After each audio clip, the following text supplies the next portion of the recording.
தினமலர் ஆன்மீகம் சேனல் நேயர்களுக்கு எனது அன்பு வணக்கம். சிறப்பு நேர்காணல் நிகழ்ச்சிக்கு உங்களை அன்புடன் வரவேற்கிறேன். ஸ்ரீ வைஷ்ணவ சம்பிரதாயத்தை பற்றி, ஆழ்வார்கள் பற்றி, ஆச்சாரியர்கள் பற்றி, ஆழ்வார்களுடைய காலநிலை பற்றி எல்லாம் நம்ம தொடர்ந்து வீடியோக்களில் பார்த்துட்டே வரோம். நம்முடைய கேள்விகளுக்கு பதில் சொல்வதற்காகவே நம்முடன் இணைந்திருப்பவர் ஸ்ரீமதி கிருஷ்ணகுபா அம்மா அவர்களுக்கு என்னுடைய வணக்கம். நேயர்கள் அனைவருக்கும் வணக்கம்.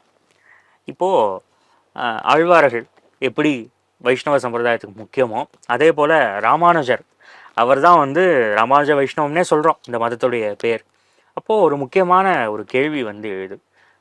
ராமானுஜர் அப்படின்னு சொல்லும்போது அவரை பற்றி சரியான செய்திகள், தெளிவான விஷயங்கள் மூலமாக அறிவதை விட நம்ம பார்த்திங்கன்னா டிவி சீரியல்ஸ் வரைக்கும் அதை கொண்டு வந்துட்டாங்க.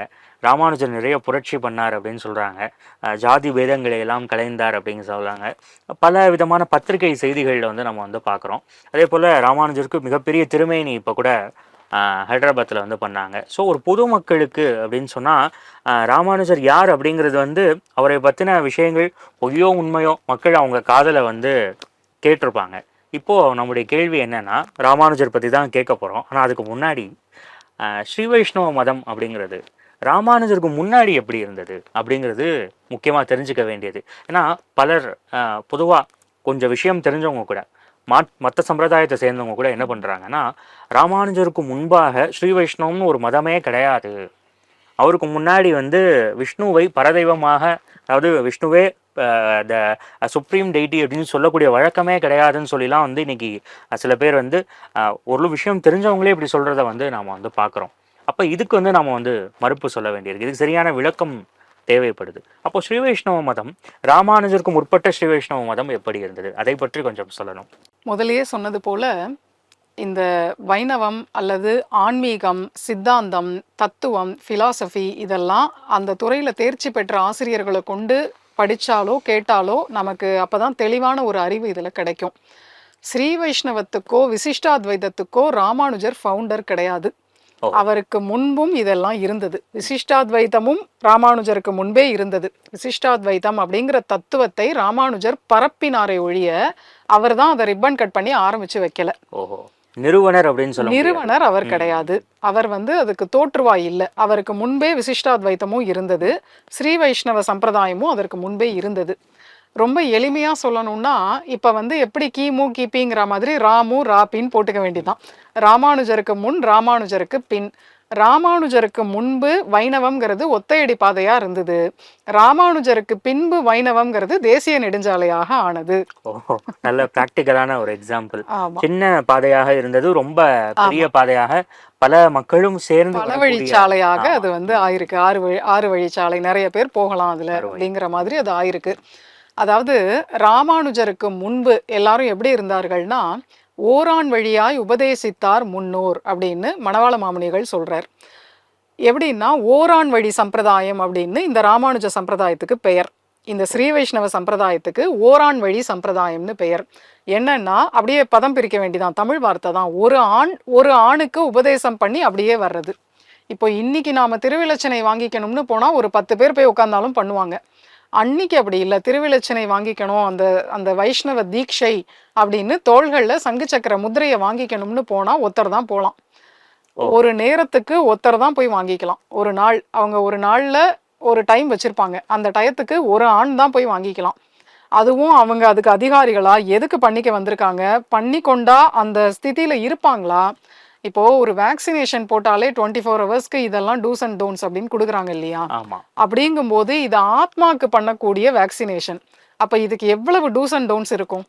இதை நாம் முறையாக பின்பற்றணும். அவங்க எல்லாம் பின்பற்றுவாங்களா அப்படின்னு நிறைய பார்த்துருக்காங்க அப்பெல்லாம். அதனால கடுமையாக இருந்திருக்கு அந்த கட்டுப்பாடுகள். அப்போ ரொம்ப இருந்திருக்கு. அதனால லகுவா யாருக்கும் அவங்க பஞ்சசம்ஸ்காரம் பண்ணலை. நம்ம திருமங்கை ஆழ்வார் சரித்திரத்திலேயே என்ன பார்க்குறோம், குமுதவல்லின்னு ஒரு பெண் மேல அவருக்கு காதல் வயப்படுறார், காதல் உண்டாகிறது. ஆனா அந்த பெண் நீ வைஷ்ணவ தீட்சை வாங்கி கொண்டாதான் உன்னை நான் கல்யாணம் பண்ணிப்பேங்கிறாங்க. நல்ல கண்டிஷன். இன்னைக்கு என்னென்னத்தையோ கண்டிஷன் போடுறாங்க. ஆனா அந்த அம்மா தான் கரெக்டான வழியை காட்டியிருக்காங்க. நீ வைணவனா இருந்தா உன்னை நான் கல்யாணம் பண்ணிக்கிறேன். அப்போ வைஷ்ணவ தீட்சை முதல்ல வாங்கிக்கணும். திருமங்கை ஆழ்வார் காலத்துல லேசில் அதை யாரும் பண்ணல. அவர் வந்து தெய்வத்துக்கிட்டேயே போய் விண்ணப்பம் பண்றார். தெய்வமே இவர் அவதார புருஷர், அதனால வர்றது. இப்ப நாம போய் கேட்டா தெய்வம் ஓடி வந்து பண்ணுமா தெரியாது. இவர் அப்பேற்பட்டவர், அதனால தெய்வமே இவருக்கு ஓடி வந்து திருநறையூர் அப்படிங்கிற அந்த க்ஷேத்திரம் இருக்கு திவ்ய தேசத்துல ஒண்ணு, வஞ்சுளவள்ளின்னு தாயார் பேர். திருநறையூர் நம்பின்னு அந்த பெருமாள் பேர். அவர் தான் வந்து சமாசயனம் பண்ணி வைக்கிறார். ஓஹோ. அவரே திருமங்கை ஆழ்வாருக்கு பஞ்சசம்ஸ்காரம் பண்றார். அதுல ஆச்சாரியர்கள் மறுத்துடுறாங்க, பண்ணல. ஆமா, யாரும் அவ்வளவு லேசுல பண்ணல. ஏன்னா நீ ஒரு இன்னைக்கே அதான் பண்றாங்க, பொண்ணை கல்யாணம் பண்ணிக்கணும்னு இன்னைக்கு பண்ணிக்கிறாங்க. ஏன்னா அவருடைய நோக்கம் வந்து அந்த பொண்ணை கல்யாணம் பண்ணிக்கணுங்கிறதா தான் இருக்கு. அதுக்காக தான் அந்த பொண்ணு சொல்லிட்டா கட்டளை இட்டுட்டாங்கிறதுக்காக தான் இன்னைக்கே அதான் செய்யறாங்க. ஏன்னா இன்னைக்கு எல்லா சமூகத்திலயும் பொண்ணு கிடைக்கிறது பெரிய பாடா இருக்கு. லேசுல வந்து ஆமா, லேசுல யாரும் பொண்ணை கொடுக்க மாட்டேங்கிறாங்க. அதனால நாம வைஷ்ணவ தீட்சை வாங்கிட்டா தீட்சை வாங்கின குடும்பத்துல இருந்து ஒரு பொண்ணை எடுத்துட்டா கொடுத்துருவாங்கல்ல, இதே கட்டுப்பாட்டுல நானும் இருக்கேன் அப்படின்னு இப்ப வந்து பொண்ணுங்க டிமாண்ட் பண்ற காலம் ஆயிடுச்சு. அதனால அப்படியெல்லாம் இன்னைக்கு கல்யாணம் பண்ணிக்கிறாங்க, அதுக்காக பண்ணிக்கிறவங்களும் இருக்காங்க. பண்ணிடுறாங்களே ஒழிய அப்புறமும் பொண்ணு கிடைக்காம அவங்க அதுல கொஞ்சம் போல் ஆயிடுறாங்க, லூஸ் ஆயிடுறது. அந்த பிடிமானம் இல்லை, அதுல என்ன கட்டுப்பாடோடு இருக்கணுமோ அதெல்லாம் இல்லை. அதனால பஞ்சசம்ஸ்காரம் பண்ணினா இது வந்து விளையாட்டு இல்லை. பண்ணிட்டு தாறுமாறா இருந்தா அதை விட பண்ணிக்காம தாறுமாறா இருக்கிறதே பரவாயில்ல. ஒரு விஷயத்த வந்து நாம ஆரம்பிச்சுட்டு அதுல முன்ன பின்ன இருந்தோம்னா அது இன்னும் கூடுதலா நமக்கு ஏதாவது கஷ்டத்தை தந்துரும். அதனால சமாசயனம்ங்கிறத ராமானுஜருக்கு முன்பு அவ்வளவு லேசுல பண்ண மாட்டார்கள். சரி, அப்படியே ஒருத்தர் சமாசயனம் பண்ணிக்க வரார், அவருக்கு பண்ணிடுறார்கள், பஞ்சசம்ஸ்காரம் பண்ணணும். பஞ்சசம்ஸ்காரம்ங்கிறது தாபகா புன்றஹா ததா நாம மந்த்ரோ யாகஸ்ச பஞ்சமஹா அமி பரமசம்ஸ்காராக பாரமைகாந்திய ஹேதவஹா அப்படின்னு ஒரு வாக்கியம் இருக்கு. 5 சம்ஸ்காரங்கள் ஒரு வைணவனா ஆகறதுக்கு ஆசைப்படுறவன் பண்ணிக்கணும். தாபகான்னா தப்த முத்ரா தாரணம், அதாவது தீயினில் நன்கு காய்ச்சப்பட்ட சங்கு சக்கர முத்திரைகள் அதை தோல்ல தரிக்கணும், இது தாபகா. புன்றம், அந்த குருவே பார்த்து நமக்கு திருமண் ஸ்ரீசூர்ணம் 8 விடுவர், அது புன்ற சம்ஸ்காரம். அப்படின்னா நாமம்னு அர்த்தம், திருநாமம். ததா நாம, ஒரு தாசிய நாமம் கொடுப்பர். நமக்கு இருக்கிற நாமமே தாயார் பெருமாள் பேரா இருந்தா பின்னாடி ராமானுஜதாசன் ராமானுஜதாசியைன்னு சேர்த்து கொண்டா போதும். இல்லை ஏதாவது புதுமையான பேரா இருக்குன்னா அவர்களே ஒரு தாசிய நாமம் கொடுப்பார்கள். ததா நாம மந்த்ரோ, 3 மந்திரங்கள், திரு 8 எழுத்து, துவயம் சரம ஸ்லோகம், இந்த 3 மந்திரங்களையும் உபதேசம் பண்ணுவார்கள். மந்த்ரோ யாகச்ச, இதை வாங்கி கொண்டவர்கள் வீட்டில் உள்ள அர்ச்சையை திருவாராதனம் செய்யலாம், பூஜை பண்ணலாம். வீட்டுல ஒரு பெருமாள் விக்கிரகம் வச்சு பூஜை பண்றதுக்கே இந்த தகுதி வேணும். அதை தொடர்றதுக்கே இவ்வளவு தகுதி வேணும்.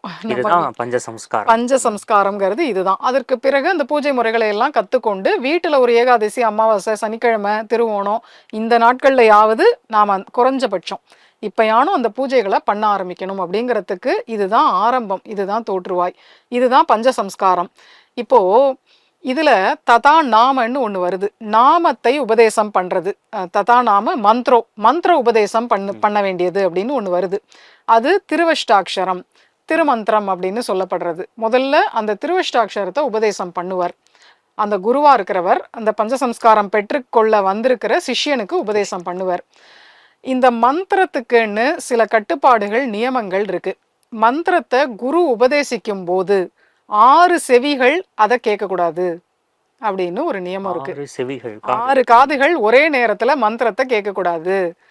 இன்னைக்கு கோவில்ல ஸ்பீக்கர்ல 6 லட்சம் செவிகள் கேட்கறது. அதனால நமக்கு என்ன டிரான்ஸ்மிட் ஆச்சுன்னு எனக்கும் தெரியல. ஆனா மந்திரத்துக்கு அஷட் கர்ணஹான்னு ஒரு பேர் இருக்கு. ஒரே நேரத்தில் 6 செவிகள் மந்திரத்தை கேட்கக்கூடாது. அப்படின்னா உபதேசிக்கிறவர் 2 காது, கேட்கிறவர் 2 காது.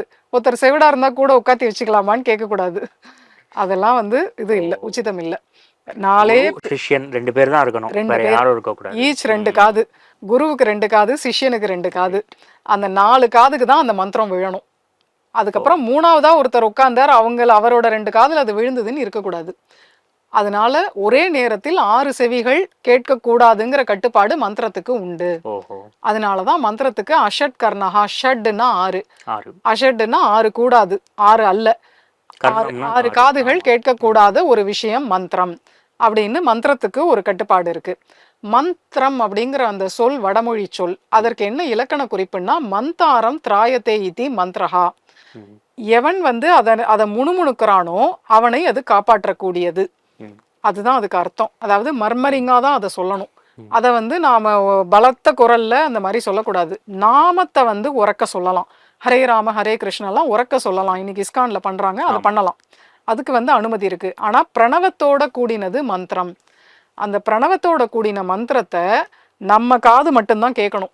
என் பக்கத்துலேயே நீங்க இருக்கீங்க, நான் திருமந்திரத்தை இப்ப உச்சாரணை பண்ணா உங்க காதுல கேட்கக்கூடாது. அவ்வளவு மெல்லிசா நம்ம அதை வந்து முணுமுணுத்தபடி தான் சொல்லணும்.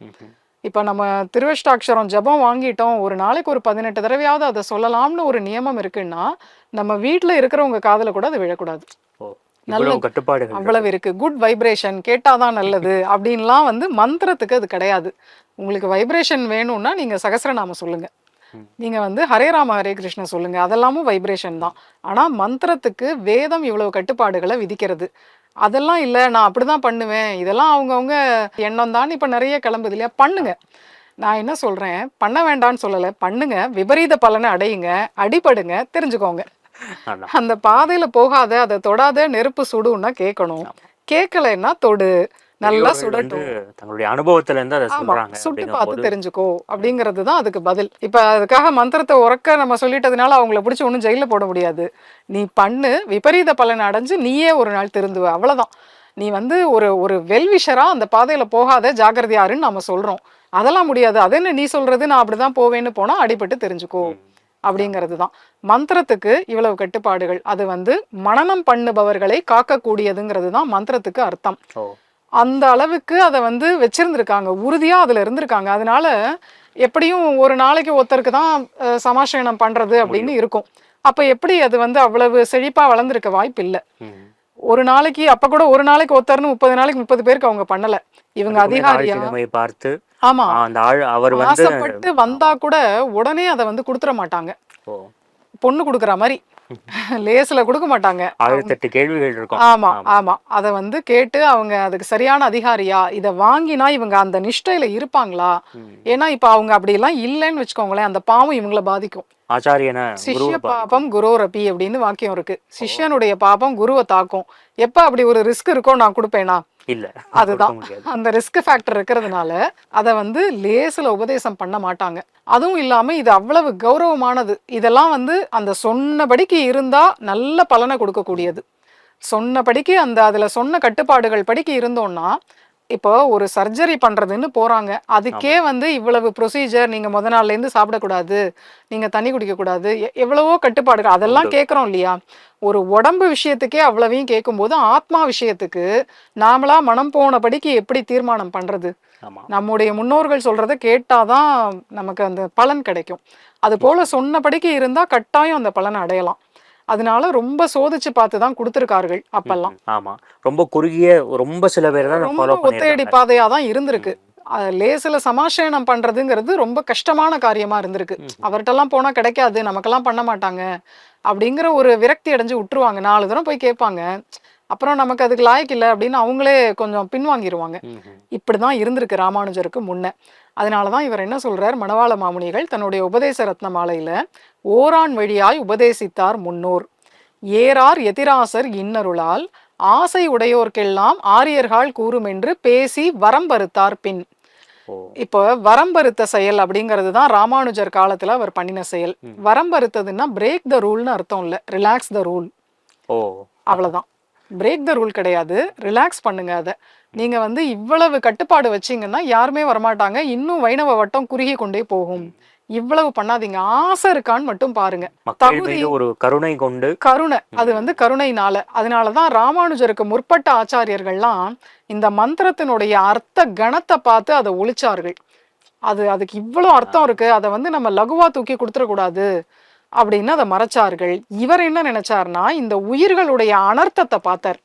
ஐயோ இவங்கெல்லாம் இப்படியே கண்ணாபின்னான்னு போறாங்களே, நாம மட்டும் ஒரு நல்ல விஷயத்த அனுபவிக்கிறோம், ஆனா இவங்க வந்து தாறுமாறா போறாங்க, இன்பம் பெருக இவ்வையகம் அப்படின்னு. ராமானுஜர் மாதிரி ஒரு அவதார புருஷருக்கு அவங்க மோசமா இருந்தாலும் திருத்தி, பார்வையினாலேயே திருத்தி அதை வந்து சரி பண்ணி கொடுக்கக்கூடிய ஒரு யோகியதை இருந்தது. இப்போ குரு வந்து 3 விதம்னு சொல்லுவார்கள். உபதேசத்தினால சிஷ்யனை திருத்துறது, அவர் வந்து பார்வையினால திருத்துறது, நினைச்சே திருத்துறது. 3 விதம். உத்தம குரு உபதேசம் பண்ணி பண்ணி பண்ணி திருத்துவாராம். கொஞ்சம் நடுவாந்திர குரு வந்து கடாட்சத்தினால பார்த்து பார்த்து அடிக்கடி மீன் வந்து தன்னோட குஞ்சை பார்த்து பார்த்து பார்த்தே வளர்க்கும், அது போல பார்த்து பார்த்து கடாட்சத்தினால திருத்துவார். இன்னும் ரொம்ப உயர்ந்த குரு நினைச்சே கொண்டு வந்துருவார். ஆள வந்தார், நினைச்சார் ராமானுஜர் வரணும்னு வந்துட்டார். ஏன்னா 2 பேரும் ஈக்குவலா அப்படி இருக்காங்க இல்லையா, அது மாதிரி. அதே மாதிரி சிஷ்யனுக்கும் 3 லட்சணம் இருக்கு. உத்தம சிஷ்யனா இருக்கிறவன் வந்து குரு மனசால கொடுத்தாலே, மனசால நினைச்சாலே புரிஞ்சுப்பான். அதே வந்து கொஞ்சம் நடுவா இருக்கிறவன் சொன்னா புரிஞ்சுப்பான். இன்னும் கீழே இருக்கிறவன் சொன்னாலும் கேட்க மாட்டான். அந்த மாதிரி நினைச்சாலே அந்த முகக்குறிப்பு அறிஞ்சே புரிஞ்சுக்கிறதுன்னு சில பேர் இருப்பாங்க. மைண்ட் ரீடிங் பண்ணிடுவாங்க, மைண்ட் ரீடிங்கை வச்சே புரிஞ்சுப்பாங்க. குருவுக்கு இது பிடிக்கல, நம்ம இதை செய்யக்கூடாது அப்படின்னு விட்டுருவாங்க. சில பேர் சொன்னா கேட்டுப்பாங்க, அந்த மைண்ட் ரீடிங் கெப்பாசிட்டி இருக்காது, சொன்னா புரிஞ்சுப்பாங்க. ஆனா சில பேர் சொன்னாலும் கேட்க மாட்டாங்க. அது போல இன்னொரு இதுவும் இருக்கு, எப்படி இந்த தோஷங்களை கிளீன் பண்ணலாம் அப்படிங்கிறது. இப்ப சில பேர்கிட்ட, சில சிஷ்யர்கள்ட்ட இருக்கக்கூடிய தோஷம் வந்து கண்ணாடியில இருக்கிற டஸ்ட் மாதிரி. ஊதினா போயிடும், ஒரு ஊதினா போயிடும், 2 ஊதினா போயிடும். சில பேர்கிட்ட இருக்கிறது பேப்பர்ல இருக்கிற டஸ்ட் மாதிரி, 2 உதறினா போயிடும். சில பேர்கிட்ட இருக்கிற டஸ்ட் துணியில படிஞ்ச கரை மாதிரி, தேய்ன்னு தேய்க்கணும், லேசில போகாது. அது மாதிரி இதெல்லாம் வந்து இப்படி வகைப்படுத்தி வச்சிருக்கார்கள். இதெல்லாம் இருக்கு. இப்போ ராமானுஜர் வந்து ஏன் இவ்வளவு மந்திரத்தை எல்லாருக்கும் கொடுத்தாருன்னா, நாம வந்து வழி மாறி போறோம், நாம நல்வழிப்படணும் அப்படின்னு ஆசைப்பட்டார். சரி, அவங்களுக்கெல்லாம் அந்த ஆசை இல்லையா, அவங்க ஏன் மறைச்சாங்க அப்படின்னா, அங்கதான் ராமானுஜருடைய அந்த அதிமானுஷம் தெரியறது. ஒரு அமானுஷ்யமா தான் அவர் இருக்கார். ஏன்னா சாக்ஷாத்து அந்த ஆதிசேஷனே அம்சமா ராமானுஜராக வந்திருக்கார். பொதுவா நம்ம ஸ்ரீ வைஷ்ணவ சம்பிரதாயத்துல எவ்வளவு ரிஷிகள் இருந்தாலும் வேதவியாசருக்கு உண்டான பெருமை அதிகம். எவ்வளவு ஆழ்வார்கள் இருந்தாலும் நம்மாழ்வாருக்கு உண்டான பெருமை அதிகம். முன்னும் பின்னும் எவ்வளவு ஆச்சாரியர்கள் இருந்தாலும் ராமானுஜருக்கு உண்டான பெருமை அதிகம். ஏன்னா 3 பேருக்குமே காரணம் ஒண்ணுதான், பகவானுடைய அம்சம் உடையவர்கள். வியாசாய விஷ்ணு ரூபாய வியாசரூபாய விஷ்ணவே, விஷ்ணு சஹஸ்ரநாமம் அப்படின்னு இருக்கு. அதாவது வேதவியாசர் விஷ்ணுவினுடைய அவதாரம். அதனால ரிஷிகளுக்குள்ளேயே அவர் ஒரு தனித்துவமானவர். நம்மாழ்வார் திருக்குறுங்குடி பெருமாளுடைய அம்சம் உடையவர். சேனை முதலியார் அம்சமும் உண்டு, திருக்குறுங்குடி பெருமாள் அம்சமும் உண்டு. ஒத்தர்கிட்டயே சில சமயம் 2 அம்சம் இருக்கும். ஒரு செல்லுல 2 சிம் போட முடியும் இல்லையா, அதான் ஒத்தர்கிட்டயே ஒரு அச்சேதனத்திலேயே 2 நுழைக்க முடியும் போது ஈஸ்வரனால சேத்தனத்துல 2 நுழைக்க முடியாதா? அவர் அப்படி லோட் பண்ணி அனுப்பிச்சு விட்டுருக்காரு அவரை. அதனால நம்மாழ்வார் இடத்துல விஸ்வக்சேனர் அப்படிங்கிற அந்த சேனை முதலியார் அம்சமும் உண்டு, திருக்குறுங்குடி பகவானுடைய அம்சமும் உண்டு. அதனாலயும் அவர் ஆச்சாரியர்களுக்குள்ள ஒரு ஆழ்வார்களுக்குள்ள முக்கியமானவரா இருக்கார் நம்மாழ்வார். ராமானுஜர் இடத்துல ஆதிசேஷன் அம்சமும் உண்டு, பார்த்தசாரதி பெருமாள் அம்சமும் உண்டு. பார்த்தசாரதியினுடைய ஆச்சாரிய அவதாரம் ராமானுஜர், அந்த அம்சமும் உண்டு. அதனால இவர் பகவானுடைய அம்சமே உடையவர். அப்ப நினைச்சே அவரால் கிளீன் பண்ணிட முடியும். சிஷ்யரும் ஆசைப்படுறா அப்படின்னா, அந்த சிஷ்யர்களுக்கும் ஆசை இருக்கு, ஆனா இவங்க எதிர்பார்க்கிற அந்த படிநிலைகள் அவர்கள்ட்ட இல்ல. முன்ன உள்ள ஆச்சாரியர்கள்லாம் இன்னும் முன்னேறணும்னு நினைச்சிருக்கார்கள், அந்த அளவுக்கு இல்ல. அதை வாங்கிக்கணும்னாலே நீ ஒரு நிஷ்டையில இருக்கணும்னு நினைக்கிறார்கள். நீ வாங்கிக்கோ, அப்புறம் நிஷ்டையை ஆரம்பிங்கிறார் இவர். அதனால ராமானுஜர் நிறைய பேர்களுக்கு அவர் காலத்துல சமாசயனம் பண்ணி அந்த பாதையை வந்து ரொம்ப விரிவாக்கினர். அந்த ஒத்தையடி பாதையை நல்ல தேசிய நெடுஞ்சாலையா விரிவாக்கி பல பேர்கள் அதுல வந்து பயணப்படும்படியா பண்ணினார். அப்படின்னு ராமானுஜருடைய வைணவம் ராமானுஜருடைய காலத்துக்கு அப்புறம் தான் வளர்ச்சி அடைஞ்சது. அது கூட என்ன ஒரு இது அவங்க எல்லாம் எப்படி எடுத்திருக்காங்கன்னா, அவர் 74 ஆச்சாரிய பீடங்களை அதற்கு ஏற்படுத்தினார். அந்த 74 இவர் தான் ஏற்படுத்தினார்னு சொல்ல முடியாது. இப்ப முன்னையே சில பேர் இருந்தவர்களையும் சேர்த்து கொண்டார். இப்ப இவருக்கே ஆச்சாரியன் பெரிய நம்பிகள், இந்த 74ல அவரையும் சேர்த்துண்டார். அது போல ஏற்கனவே ஆச்சாரிய பீடங்கள் அப்படிங்கிறது இருந்தது, அந்த ஸ்தானங்கள் இருந்தது. அவர்கள சில பேரை சேர்த்து கொண்டு சில பேரை புதுசா உண்டாக்கி 74ன்னு ஏற்படுத்தினார். இங்க பொதுவா ஒரு கேள்வி வரும், ஒன்று ரவுண்டா 70ன்னு பண்ணியிருக்கலாம், இல்லை ரவுண்டா 75ன்னு பண்ணியிருக்கலாம். ஏன் 74 அப்படிங்கிறதுக்கு நாதமுனிகள் அவருடைய அவதார ஸ்தலம் காட்டுமன்னார் கோயில். அங்க இருக்கிற ஏரி வந்து சிதம்பரம் கிட்ட இருக்கு இல்லையா, காட்டுமன்னார் கோயில். அங்க இருக்கிற ஏரி வீரநாராயணபுரம் ஏரி, வீராண தேரி. அந்த வீராண தேரியில 74 மதகுகள் உண்டு. இன்னைக்கு கூட போய் எண்ணி பார்க்கலாம். 74 மதகுகள் அதுல உண்டு. அந்த நம்பரை ஒரு க்ளூவா இவர் எடுத்துட்டார். அப்புறம் இவர் திவ்யதேச யாத்திரையாக தட்சிண தேசம் எல்லாம் போறார், அதாவது தமிழகத்தினுடைய தெற்கு பகுதிக்கு போறார். அப்படி போகும்போது ஆழ்வார் திருநகரியில சுவாமி நம்மாழ்வாரை இவர் போய் வணங்குறார். அந்த நம்மாழ்வாருடைய மூல விக்கிரகம், அவருடைய சிரசு, அந்த சிரசுல நம்மாழ்வார் பெண் பாவனையில கொண்ட போட்டிருக்கார். அந்த கேசம் இருக்கு, அந்த வரிகளை எண்ணி பார்த்தா 74 இருக்கு. ஓஹோ. அதனால இந்த 74ங்கிறது இவருக்கு மனசுல ஒரு ஹிண்ட் வந்துட்டே இருக்கு. 74ங்கிறதுல ஏதோ இருக்கு அப்படின்னு இவங்கெல்லாம் நமக்கு குறிப்பால உணர்த்துறாங்க. அதான் சொன்ன மாதிரி நல்ல சிஷ்யர் குரு மனசுல நினைச்சாலே புரிஞ்சிரும். அதனால இவர்கள் குறிப்பால நமக்கு உணர்த்துறாங்கன்னு 74 ஆச்சாரிய பீட்டங்களை இவர் ஏற்படுத்தினார். அதுல புதுசா சிலது ஏற்கனவே இருந்ததையும் சேர்த்து 74ன்னு கொண்டு வந்தார்.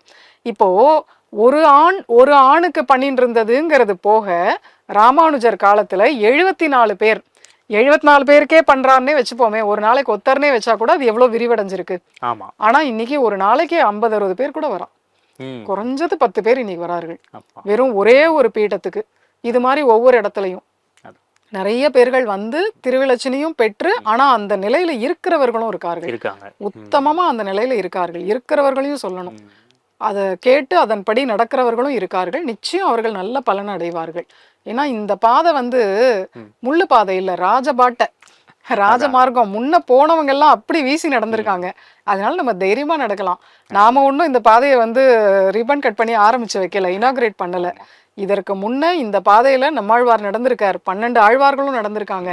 நாதமுனிகள், யாமுனாச்சாரியர், ஒவ்வொரு ராமானுஜர், அவரை பின்பற்றி கூரத்தாழ்வான், எம்பார், பட்டர், நஞ்சியர், நம்பிள்ளை, பெரியவாச்சான் பிள்ளைன்னு நிறைய பேர்கள் நடந்த பாதையில அவங்க அடிச்சுவட பின்பற்றி இன்னைக்கு நாமளும் நடக்கிறோம். அவங்க அடைஞ்ச பலனையும் நிச்சயம் அடையும். ஆமா, அதனாலயே என்ன கேரண்டின்னு கேட்டா அவங்கதான் கேரண்டி. அவங்கதான் கேரண்டி. அதுதான் இதுல ரொம்ப அழகா சொன்னீங்க. அது பல பேருடைய கேள்வி இதுவாக தான் இருந்தது. வைஷ்ணவம் அப்படிங்கிறது ராமானுஜர் தொடங்கி வைத்தது அப்படின்னு பலர் நம்பிக்கொண்டு இருக்கலாம். அப்போ அதுக்கு எப்படி இருந்தது, ரொம்ப ப்ராக்டிக்கலான ஒரு எக்ஸாம்பிளோட சொன்னீங்க. அப்போது ஸ்ரீ வைஷ்ணவ மதம் இன்னைக்கு இத்தனை பேர், பல சமூகங்களை சேர்ந்தவர்களும், ஏதோ ஒரு குறிப்பிட்ட சமூகத்தில் இருக்கிறவங்க மட்டும் அப்படின்னு கிடையாது, எல்லா சமூகத்தை சேர்ந்தவர்களும் இந்த வைஷ்ணவ சம்பிரதாயத்துக்குள்ளே வராங்க. அது வர்றதுக்கு முக்கியமான தொடக்கமாக இருக்கிறது வந்து ஒரு பஞ்சசம்ஸ்காரம் அப்படிங்கிறது. இன்னைக்கு யாருமே வந்து ஆசை இருப்பவர்கள் அனைவருமே வந்து இதை பெற்றுக்கொண்டு வைஷ்ணவர்களாக வந்து மாறுறாங்க. அப்போ இந்த ஒரு டிரான்சிஷன், இந்த ஒரு புதிய விஷயத்தை வந்து கொண்டு வந்தவர் தான் சுவாமி ராமானுஜன். ஸோ அதனால தான் அவர் உடையவர் அப்படின்னு நம்ம சொல்கிறோம். வைஷ்ணவத்தில் வந்து உடையவர் அப்படிங்கிற ரொம்ப ஒரு பெருமைக்குரிய ஆச்சாரியராக வைஷ்ணவ மதமே ராமானுஜ வைஷ்ணவம் அப்படின்னு சொல்கிறதுக்கான காரணங்கள் இது. இன்னும் ராமானுஜரை பற்றி நிறைய கேள்விகள் வந்து நமக்கு இருக்குது. அதையெல்லாம் அடுத்து தொடர்ந்து கேட்டுக்கொண்டே இருப்போம். அதுவரை நன்றி.